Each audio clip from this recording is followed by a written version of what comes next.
Chapter 31. Now the Philistines fought against Israel, and the men of Israel fled from before the Philistines, and fell down slain in Mount Gilboa.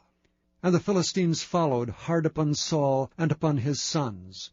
And the Philistines slew Jonathan, and Abinadab, and Malchi-Shua, Saul's sons. And the battle went sore against Saul, and the archers hit him, and he was sore wounded of the archers. Then said Saul unto his armor-bearer, Draw thy sword, and thrust me through therewith, lest these uncircumcised come and thrust me through and abuse me. But his armor-bearer would not, for he was sore afraid. Therefore Saul took a sword, and fell upon it. And when his armor-bearer saw that Saul was dead, he fell likewise upon his sword, and died with him.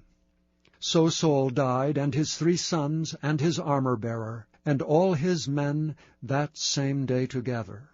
And when the men of Israel that were on the other side of the valley, and they that were on the other side of Jordan, saw that the men of Israel fled, and that Saul and his sons were dead, they forsook the cities and fled, and the Philistines came and dwelt in them. And it came to pass on the morrow, when the Philistines came to strip the slain, that they found Saul and his 3 sons fallen in Mount Gilboa.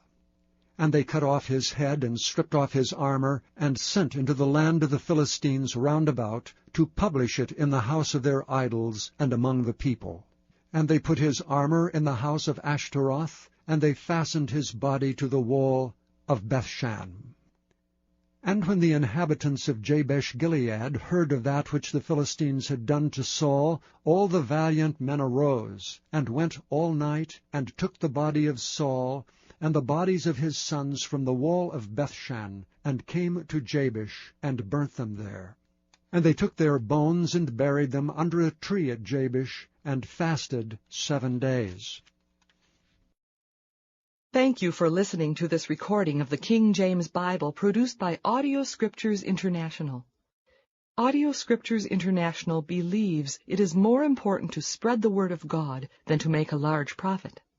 Please feel free to make copies of these recordings and distribute them freely so long as you adhere to the following guidelines.